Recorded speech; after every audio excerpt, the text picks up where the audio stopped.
All right, let me get this straight. The current regime of the United States of America has done so many detrimental things to not only the economy, but the country as a whole. And one of those items has been absolutely making the economy plummet in ways we never actually thought possible. They have, in essence, very directly allowed gas prices to increase to insanely record highs. And then what they begin to do is start doing things so detrimental that cause the gas prices to begin to drop with a very temporary drop. And then they drain the strategic oil reserve to levels that have not been that low since 1982.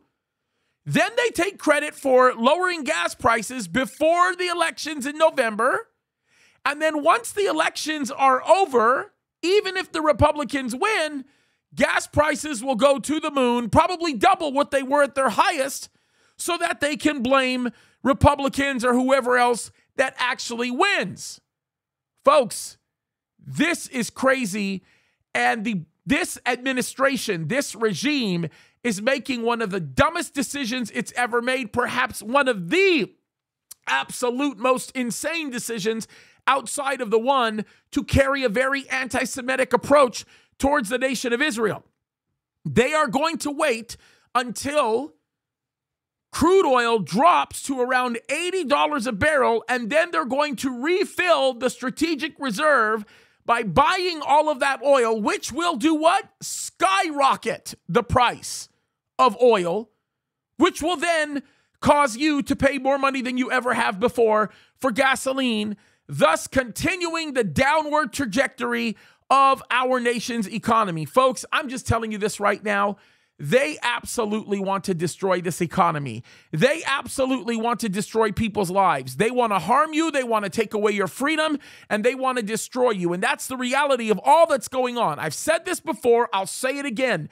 When a government embraces ugly, disgusting, filthy ways that do not involve the Spirit of God, when they choose to rebel against God, to reject God, and embrace evil practices, they rule in tyranny. And the reason why they rule with tyranny is because God loves freedom. And if you hate God, then you will hate freedom. And you will allow yourself and the rest of your ruling class cronies to experience every single fulfillment of your lustful desires while destroying a nation under the auspice of complete and total destruction in the name of personal safety. And folks, that's the direction we're going in. I'm telling you right now, we're living in a very dark and ugly world. And I can just simply say this. This is the result of people who choose to live ungodly lives. And if you think it's bad now, just wait until the church is raptured. When the preserving influence of this world is gone, you are going to see real ugly happen. And when I talk about real ugly, I mean the kind of ugly that nobody has ever seen before. Just read Revelation chapter 6. Folks, we're well on our way in that direction. For those of you that are believers, just remember this. You are the gatekeepers. We are the gatekeepers. It's time to continue to take our stand for righteousness and do what God has called us to do. God bless you guys.